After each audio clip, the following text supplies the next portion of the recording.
আপনারা দেখছেন FSRL media. ভিডিওটি ভালো লাগলে আমাদের চ্যানেলটিকে সাবস্ক্রাইব করে আমাদের পাশে থাকা বেল আইকনটি প্রেস করে আমাদের সাথে থাকুন।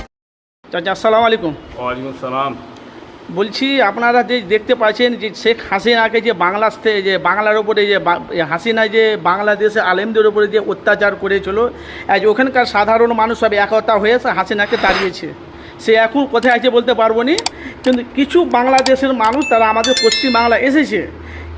আর যারা উড়িষ্যাতে যারা কাজ করছে 15 বছর 20 বছর ধরে যারা কাজ করছে, যারা হকারি ফিরে বলে যাই হোক, তাদেরকে মেরে মেরে তাড়াচ্ছে। বলছে তোরা ওখানকার মানুষ, অথচ আধার কার্ড দেখাচ্ছে, রেশন কার্ড, প্যান কার্ড সব দেখাচ্ছে, বুঝে না তোদেরকে রাখাবো না। তাদেরকে মাকে টেনে তারা খিস্তি পারছে। তা আমাদের বাঙালির কিছু নেতা আছে, তাদের মুখ খুলছে না কেন সে বিষয়ে? দেখেন,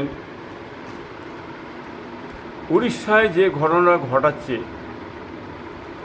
বাঙালি দেখে দেখে মারো পেটো হাঁটাও তাড়াও।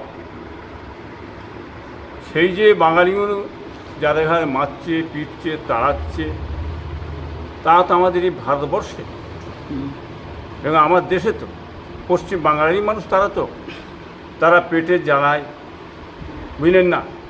আজকে পশ্চিমবাংলায় কাজকাম নেই বলে উড়িষ্যায় খেটে করে দুটো পয়সা গরিব মানুষ ইনকাম করে তারা বাচ্চা কাচ্চাকে নিয়ে করে খাওয়ার জন্যে আজকে ঘর ছেড়ে বাড়ি ছেড়ে উড়িষ্যায় গেছে। আর সেখান থেকে যদি এই বাঙালিদের ঘরে তারা কাগজ দেখাচ্ছে, ভোটার কার্ড দেখাচ্ছে, রেশন কার্ড দেখাচ্ছে, আধার কার্ড দেখাচ্ছে, দেখানো সত্ত্বেও কোনো মেনে নিচ্ছে না, মারে ছেড়ে নেই।